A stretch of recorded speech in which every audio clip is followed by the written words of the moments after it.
বলতেছে ইউরোপ যাইবো, ইউরোপ যাওয়ার হচ্ছে না।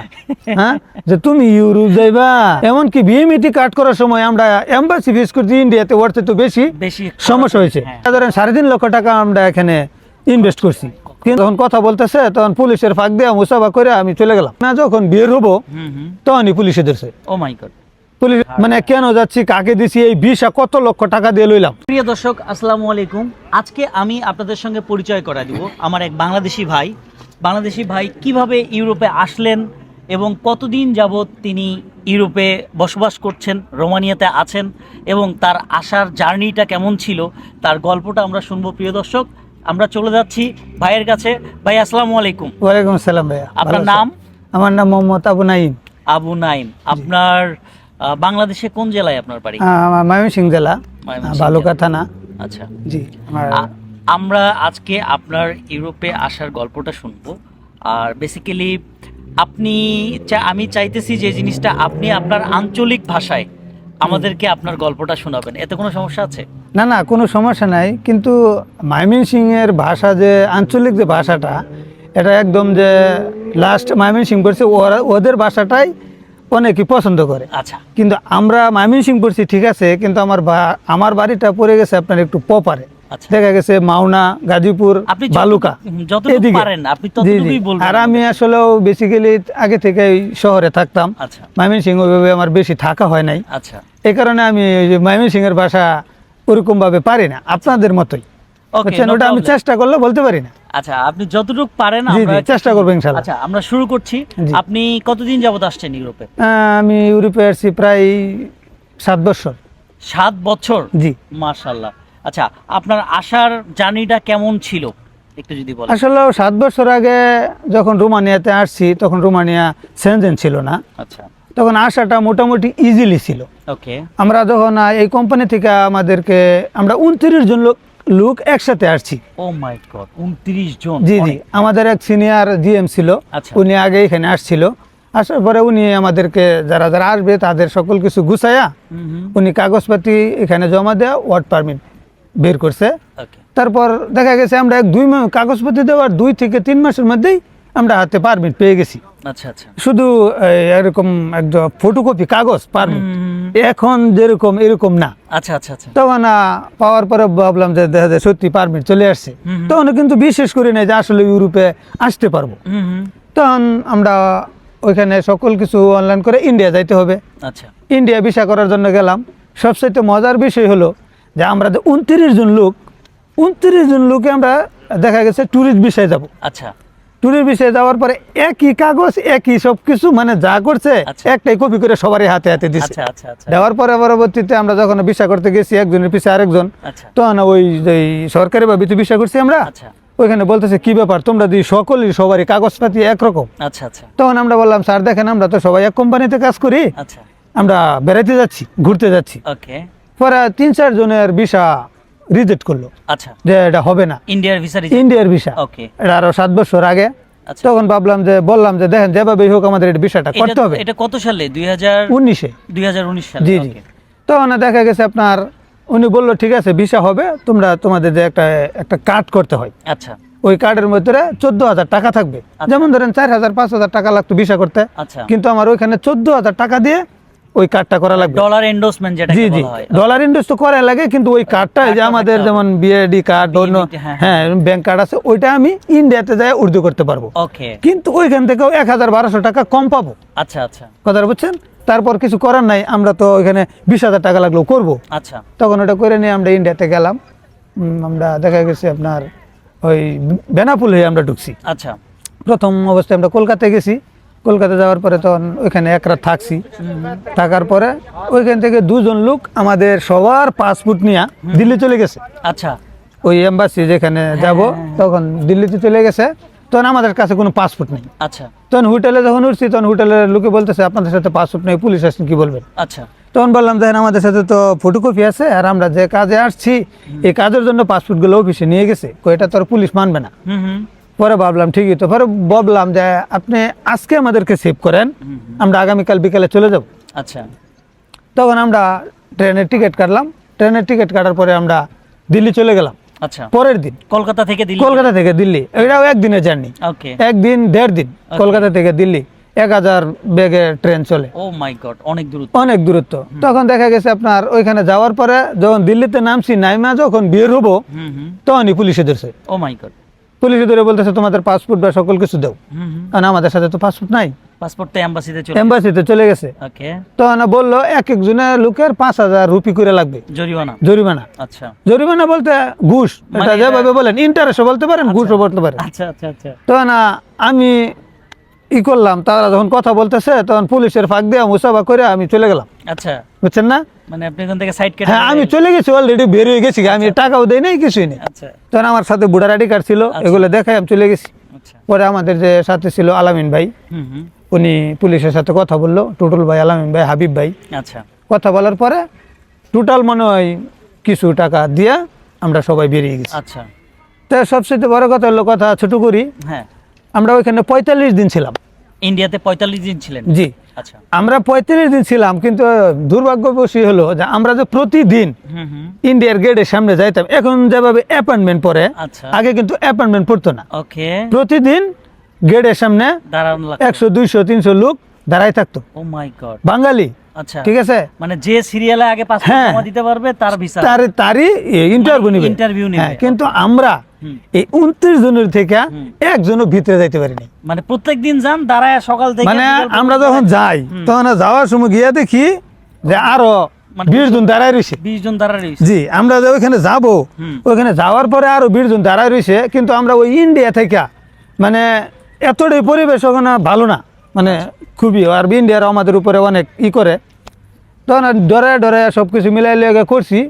করার পরে আপনার পরে আমাদের যে এম্বাসির লোক ছিল, উনি বললো যে ঠিক আছে তোমরা 4 দিন পরে আসবা, প্রতিদিন আর আইসো না। আচ্ছা আচ্ছা, পরে আমাদের এখানে মালিকের সাথে মনে হয় কথা বলছে, কথা বলার পরে যে কোনোভাবে একটা ম্যানেজ করছে, আমাদের আর এম্বাসিতে যাওয়া লাগবে না, আচ্ছা ইন্টারভিউ দেওয়া লাগবে না, আচ্ছা, ইন্টারভিউ ছাড়াই ভিসা পাবো। আলহামদুলিল্লাহ। আচ্ছা ঠিক আছে। পরবর্তীতে আমরা আর এত যাই নাই, এম্বাসিতে আমরা যাই নাই। এম্বাসিতে না যাওয়ার পরে পরে আপনার খাই ঘুমাই, সকালবেলা ঘুম থেকে উঠি, দিয়ে নাস্তা নিয়ে আসছে, আচ্ছা। নাস্তা খাই, গোসল করি, দুপুরের খাবার নিয়ে আসছে, আচ্ছা, দুপুর একটু ঘোরাফেরা করে বিকালে, মানে ওই 40 দিন শুধু খাওয়া দাওয়া ঘোরাফেরা। মানে খাওয়া দাওয়া ঘুম আর ঘোরাফেরা, হ্যাঁ, এটাই কাজ। সবচেয়ে মজার বিষয় হলো ওই হোটেলের যে একজন লোক এসে আমাদেরকে খাবার দিত, উনি আমাদের কাছ থেকে 90 টাকা নিত আচ্ছা, একবেলা খাবারে, যে সপ্তাহে খাওয়াবে তো, মাছও দিব মাংসও দিব, প্রতিদিন মাংস দুটো একসাথে না। পর আরেক লোক এসে বলতেছে ভাই উনি আপনাদেরকে কত টাকা খাওয়াই, যে ভাই 90 টাকা, যে আমি আপনাদেরকে 60 টাকাই খাওয়াবো, ও মাই গড, তার চাইতে একটা বেশি দিব, হ্যাঁ হ্যাঁ হ্যাঁ, একটা রেসিপি আপনাদেরকে বেশি খাওয়াবো। ও বাবা, একটা তখন item বললাম যে ঠিক আছে, আপনি যেহেতু 60 টাকা খাওয়াবেন, তা আপনার কাছ থেকেই খাবো। তখন ওই লোক এসে বলতেছে ভাই উনি কি বললো যে ভাই দেখেন আপনারা যে আমাদেরকে খাওয়াইলেন, উনি তো 60 টাকাতে খাওয়াবে, একটা রেসিপি বেশি দিবে, আমি 50 টাকা করে খাবো। এই রে বাবা, আরো আরো ভালো হইলো। আচ্ছা, তারপর বললাম ঠিক আছে আপনার এখান থেকে যেহেতু খাচ্ছি, তাহলে আপনার এখান থেকে খাবো, আপনি 50 টাকা না, যত রাগ করে বলতেছেন আপনি 60 টাকা করে নিয়ে। আচ্ছা আচ্ছা, তারপরে আমরা ওই কন্টিনিউ ভাবে ওইখানে থাকলাম। 1 মাসের পরে আমরা ভিসা পাওয়া শুরু করলাম। আচ্ছা, মানে 30 দিন পরে 2 জনে 4 জনে পাইছে, আবার 32 দিন পরে আবার 4 জনে পাইছে, আচ্ছা এরকম ভাবে সবার শেষে পাইছি আমি। আচ্ছা, বুঝছেন? মানে যাক, আলহামদুলিল্লাহ। সর্বশেষে কি ওই টাইমে আপনারা যারা এম্বাসি ফেস করেছিলেন হ্যাঁ। সবাই ভিসা পেয়েছেন? জি, আমরা 29 জন, আমরা তো ইন্টারভিউ দেই নাই। ইন্টারভিউ ছাড়া 29? হ্যাঁ, আমাদের ইন্টারভিউ লাগে নাই, কিন্তু আমরা এম্বাসি গেছি, কিন্তু ভিতরে যাওয়া লাগে নাই। আমরা পরবর্তীতে ওইখানে গুছায়া ওই এম্বাসির লোকেই সবকিছু গুছাই দিছে। আপনাদের ওই টাইমে আসতে কত টাকা খরচ হয়েছিল? আসলেও কম টাকা খরচ গেছিল। আমরা এখানে আসতে দেখা গেছে 3.5 থেকে 4 লক্ষ টাকা খরচ হয়েছিল। আচ্ছা, আর বিষয়টা হচ্ছে সবকিছু মিলাই আপনার এই টাকাটা খরচ হয়েছিল একদম, হ্যাঁ। প্লেন টিকিট সবকিছু মিলাই? প্লেন টিকিট তো আমাদেরকে মালিক দিছে। মালিক দিছে, ঠিক আছে, কোম্পানি দিছে, হ্যাঁ, আমি জানি। ওটা আচ্ছা। যদি হিসাব করেন তাহলে আরো বেশি পড়ে, কিন্তু আমাদের যে হ্যান্ড ক্যাশটা গেছে, এটা ধরেন 3.5 লক্ষ টাকা আমরা এখানে ইনভেস্ট করছি, কিন্তু অন্য আরো যা কিছু খরচ গেছে। আরো মজার ঘটনা হইল আপনার, এই আমাদের ভিসা পাওয়ার সাথে সাথে মালিক এখান থেকে প্লেন টিকিট কেটে দিছে, যে কালকে তোমাদের ফ্লাইট, ও মাই গড, বা পরের দিন ফ্লাইট, এরকম। যাতে ইন্ডিয়া থেকে বাংলাদেশে যাইতে দেরি, ফ্লাইট হইতে দেরি না। ও বাবা, আচ্ছা, তখন আমি বললাম যে দেখেন, এই যেহেতু এখান থেকে দিল্লি থেকে কলকাতা গেলে লাগবে 1.5 দিন, কলকাতা থেকে বাংলাদেশ গেলে লাগবে 1 দিন, হ্যাঁ। 2.5 দিন, মানে 3 দিন পরে আমার টিকিটটা কাটবো, তাহলে আমি আজকে বিমানে চলে যাবো বাংলাদেশে, হ্যাঁ কারণ আমার ফ্যামিলি আছে, আমার সময় মা দিতে হবে, একটু আছে, দেখা সাক্ষাৎ হ্যাঁ করতে একটু দেখা করবো, আমি চলে যাবো।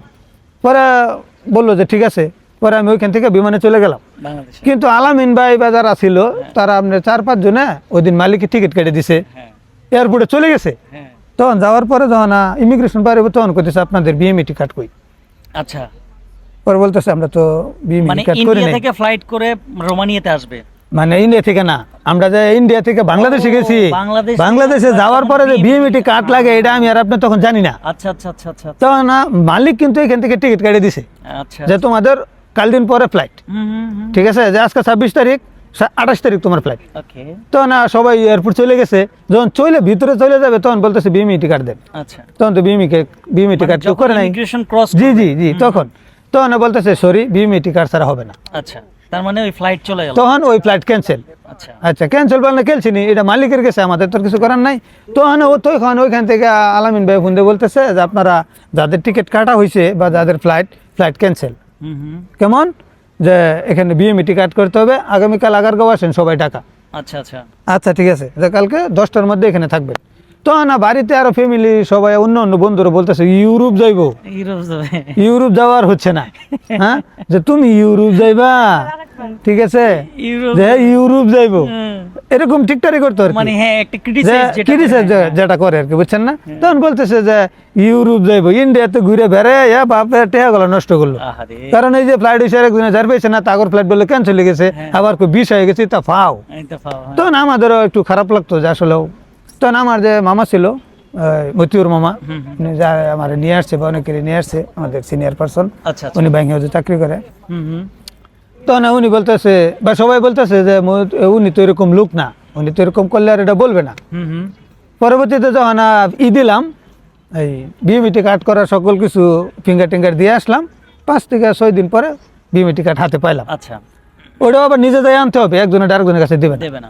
এমনকি বিএমইটি কার্ড করার সময় আমরা এম্বাসি ফেস করছি ইন্ডিয়াতে, ওর তো বেশি বেশি সমস্যা হয়েছে। হ্যাঁ, মানে কেন যাচ্ছি, কাকে দিছি, এই ভিসা কত লক্ষ টাকা দিয়ে লইলাম আচ্ছা সব সকল। তো আমি এবার এমনি তো তুই তখন ওই বেড়ারে কইছি, ধরেন এই টাকা দিয়ে ভিসা নিছি, তাতে আপনার সমস্যাটা কি? টাকা ছাড়া কি ভিসা দেয়? হ্যাঁ। আমি বিদেশ গেলে আমি বাংলাদেশের রেমিডেন্স পাঠাবো, আমার বাংলাদেশের জন্য সুবিধা হবে, এই জন্য আপনি কেন আমার সাথে এমন করতেছেন? সারাদিন দাঁড়া রইছি, পরে তুমি বেশি কথা বলতেছো। আমি না, আপনি বেশি কথা বলতেছেন। আপনি দিলে দেন, বিএমইটি কার্ড দিবেন, ফিঙ্গার নেবেন, চলে যাবো। 1 ঘন্টা ধরে আপনি জেরা করতেছেন। হ্যাঁ, বাংলাদেশে আর ভিসা টাকা ছাড়া কি ভিসা হয়? এটা আপনাকে কে বলছে? না, একটা কথা লাগে না। তো আমি বললাম এটা তো আমরা জানি না। আচ্ছা ঠিক আছে, ধরেন বিএমইটি কার্ড করতে আসছি, 1 টাকাও লাগে না, আপনারা তো 6000 নিয়েছেন। পরে কইতেছে হ্যাঁ কি কও? পরে আমি কই না, এটা আপনার লোকেদের এক করে কইছি, কারণ দেখতেছেন বের বেজে গেছে। পরে বইলে চলে আসছি, পরবর্তীতে কার্ড পাইলাম। কার্ড পাওয়ার পরে 2 দিন পরে ফ্লাইট। 2 দিন পরে যেদিন ফ্লাইট হইব আর কি, তখন বুঝলাম যে না বিদেশ তো আর মানে যাচ্ছি ফাইনালি বিদেশ। তখন আর ওই পরিবার বা সকলের কাছে, বন্ধু বান্ধবের কাছে কারো কাছে বলিনি যে একবার বললে যারা ওই যে যদি ফ্লাইটটা না হ্যাঁ হ্যাঁ মানে এই বয়ে বলি নাই যে যদি ফ্লাইটটা না হইলো। আর তাছাড়া এটা তো এশিয়া না, এটা তো ইউরোপের মাঝে না হওয়ার কারণটাই 90%। তো ইনশাল্লাহ যখন চলে আসছি, চলে আসার পরে পরবর্তীতে ফেসবুকে যখন পোস্ট করছি যে ইনশাল্লাহ চলে আসছি, তখন আর সবাই বুঝছে যে হ্যাঁ চলে আসছে। তো আসার পরে থেকে ইনশাল্লাহ এখন পর্যন্ত বা আমরা যে কোম্পানিতে ছিলাম খুব ভালো, মানে এত করোনা বা অনেক কিছু গেছে, কিন্তু কোনো সময় আমাদেরকে 1 টাকা বেতন কমও দেয় নাই, এমনকি একটা বেতন 2 মাসের সাথে করে দেয়নি। ইনশাল্লাহ সুন্দর। প্রিয় দর্শক, আমি এখানে একটু ব্রেক নিচ্ছি ভাইয়ের কাছ থেকে। ভাই অনেক কথা বলে ফেলেছে, হাঁপাই গেছে, আমি ব্রেক নিচ্ছি। ঠিক আছে, আল্লাহ হাফেজ, সবাই ভালো না থাকবেন।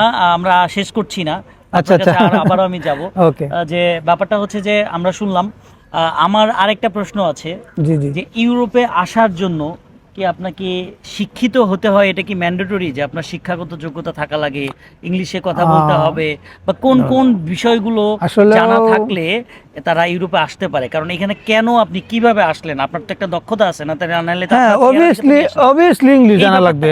আচ্ছা, এই ব্যাপারটা কি কি জিনিস আপনার এক এক জনের এক একটা অভিজ্ঞতা থাকে। এক্স্যাক্টলি।